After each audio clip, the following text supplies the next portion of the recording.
In this video, I talk about my 5 most overrated places to visit in Germany. I hope you enjoy this.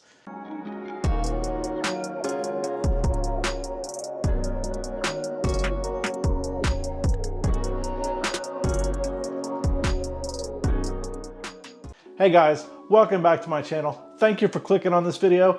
In today's video, I'm going to talk about 5 places that people visit that I think are overrated in Germany. Remember, this is just my list. I'm just some stupid guy on the internet.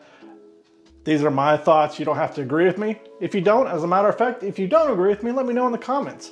These really aren't in any kind of order. The first place that I think is overrated is the Reeperbahn in Hamburg.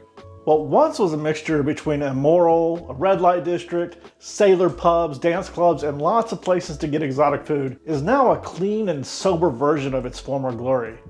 The Beatles got their start playing in the small clubs up and down Reeperbahn. If you want to learn more about the Beatles' time in Hamburg, check out the video I made about it and I'll link it here.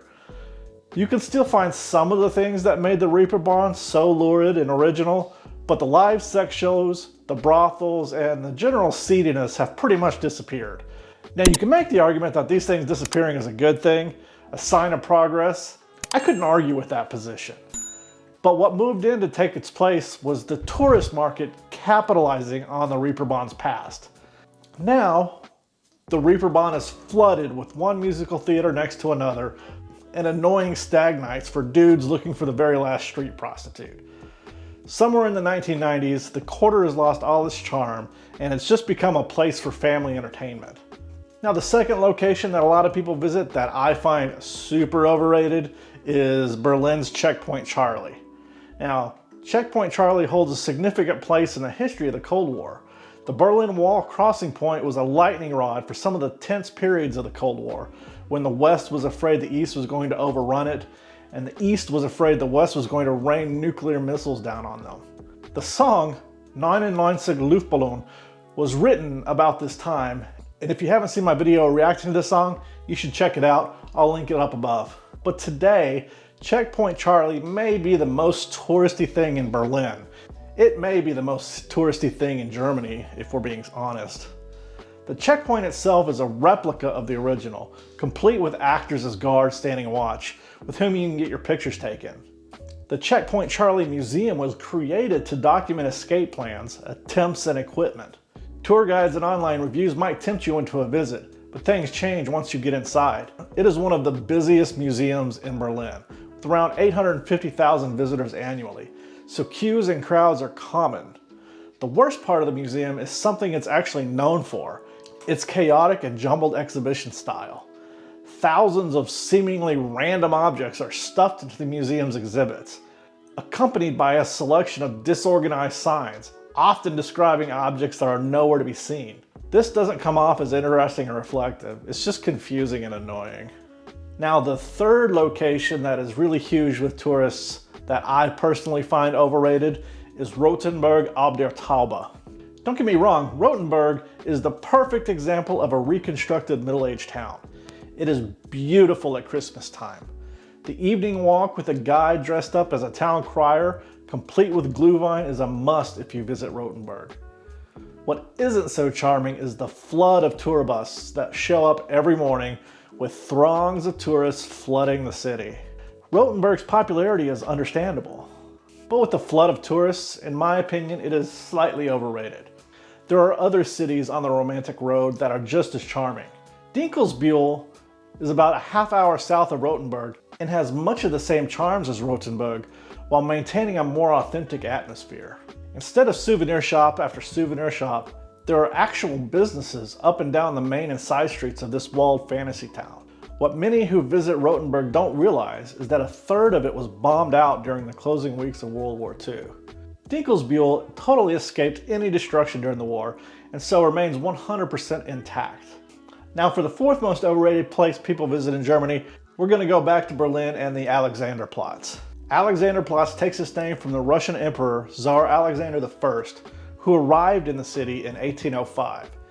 He was welcomed with a huge parade in front of the Old King's Gate, and to mark the occasion, the Prussian King Frederick William III ordered that the square be renamed from Königsthorplatz, King's Gate Square, to Alexanderplatz. The square nowadays is a pedestrian zone. It's filled with tourist attractions, big department stores, the Fernsehturm, the TV tower, the World Clock, the Rotes Rathaus, the Red City Hall, and the Neptunbrunnen. And its reputation abroad as the center of Berlin means that last year it dragged an average of 360,000 visitors per day. That probably makes for millions of disappointed tourists every week. Alexanderplatz just isn't somewhere you want to stick around for too long. It's essentially a soulless, dreary slab of concrete. Even if you climb the TV tower, expecting spectacular views, pretty soon you'll realize you're standing on virtually the only building of interest in the entire Berlin skyline. Not that this stops the constant stream of visitors. The square has become increasingly crowded by large groups of tourists and throngs of shoppers. To make matters worse, it is one of the most dangerous places in Berlin, with crime rates skyrocketing in recent years. Now, I didn't put these in any kind of order, but number 5, in my opinion, is the most overrated tourist site in all of Germany, if not in all of Europe, and that's Neuschwanstein. Is there a more iconic or beautiful site than Neuschwanstein in the whole of Germany? The Romanesque revival-style castle was built during the 1800s for the fairy tale king of Bavaria, Ludwig II, or Mad King Ludwig. Ludwig commissioned the castle as a retreat from the public for total seclusion, which is pretty ironic since nowadays the castle is teeming with tourists. Around 1.5 million of them visit the castle every year, meaning that queuing 2 hours for a 15-minute guided tour is not uncommon. On this galloping tour around the castle's rooms, which 5,000 visitors take every day, you learn that in fact, the castle was never completed, and so there's actually not much to see. To escape the throngs of tourists, you could flee to the Mariensbrücke, the iron bridge which provides the best views of the castle. Nope, tourists out there too, and most of them are armed with selfie sticks, which fly about like the cheap swords they sell in the gift shop, hacking and slashing while the owners fight for the best photo spots. If you manage to survive the Mariensbrücke and make your way to the castle grounds, you'll be greeted by a hectic scene comprised of food stalls, horse-drawn carriages, and souvenir shops selling cheap statues and fake swords. Visiting the castle can feel more like an assault course at times. If you have the time and can travel across Germany to the Eifel region, you should go to Burg Els, which to me is the best castle in all of Germany. So guys, this list is just my opinion. Let me know in the comments what you think and what some of your most overrated sites in Germany are. Also, if you want, let me know what some of your underrated sites are. I hope you enjoyed this video. If you did, please go ahead and give it a like. And if you haven't subscribed to my channel already, go ahead and do so and make sure you hit the bell icon to get noticed when I post new videos. Until next time, guys, I will see you later.